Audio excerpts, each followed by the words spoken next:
My amendment has nothing to do with whether or not colored people or black people or anybody can serve, okay? It has nothing to do with color of your skin, any of that stuff. I'd like to be recognized to have the words colored people stricken from the record. I find it offensive and very inappropriate. Is the gentlelady asking for unanimous consent to take down the words? I am asking for unanimous consent to take down the words of referring to me or any of my colleagues as colored people.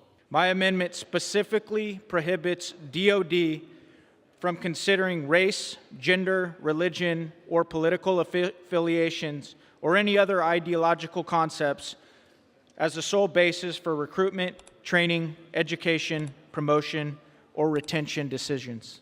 Mr. Speaker, this is wrong, and we are better than that.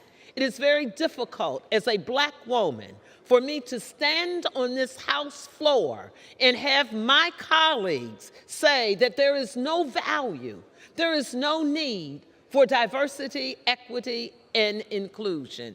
Yeah, I think it's interesting that my colleague talks about the divisiveness of this amendment.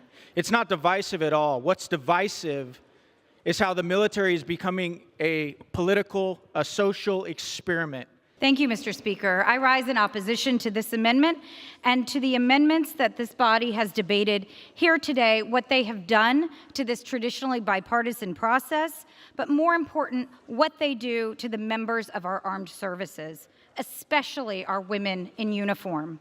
In 2021, women made up more than 17% of our active duty force, 231,000 members, and 21% of our National Guard and Reserves.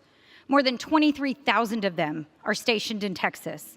Every day, the women of the United States military fight for our freedom. And yet today, House Republicans are asking these women to fight for your freedom while they just voted to take away theirs. I'm old enough to remember when black officers, when women were not allowed to serve.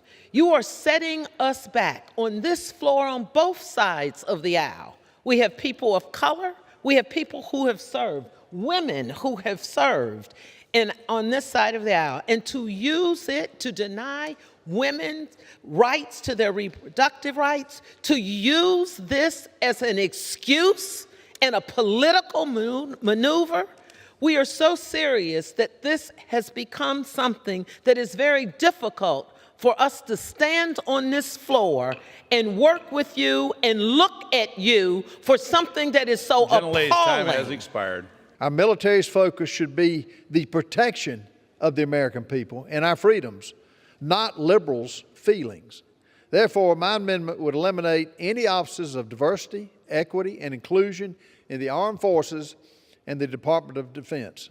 The fact that woke ideology undermines military readiness is in various ways. You know, I don't get this whole woke reference, but I'm definitely awake after what I have heard on this floor today. When you compare our military with those of our competitors, what is immediately striking is the diversity of our service members. Studies have long shown and demonstrated that diversity helps organizations out-innovate, outperform, out-strategize, outmaneuver others.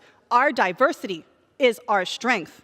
Our commitment to equality, to inclusiveness, that is what makes us American. What my amendment does is codify the Trump administration's guidance to prohibit the display of unapproved flags. My amendment prohibits any member of the armed forces or civilian employees of the Department of Defense from displaying a flag other than an approved flag in a workplace, a public area, a training facility, or other areas owned or leased by the Department of Defense. With this amendment, my Republican colleagues are once again attempting to erase and to censor the LGBTQ+ community in our armed forces and in those workplaces. For 17 years, Don't Ask, Don't Tell prohibited service members from being openly themselves without the threat of being discharged. I served during this time. Since its repeal, our country has made significant strides to acceptance in our armed forces and in the DoD.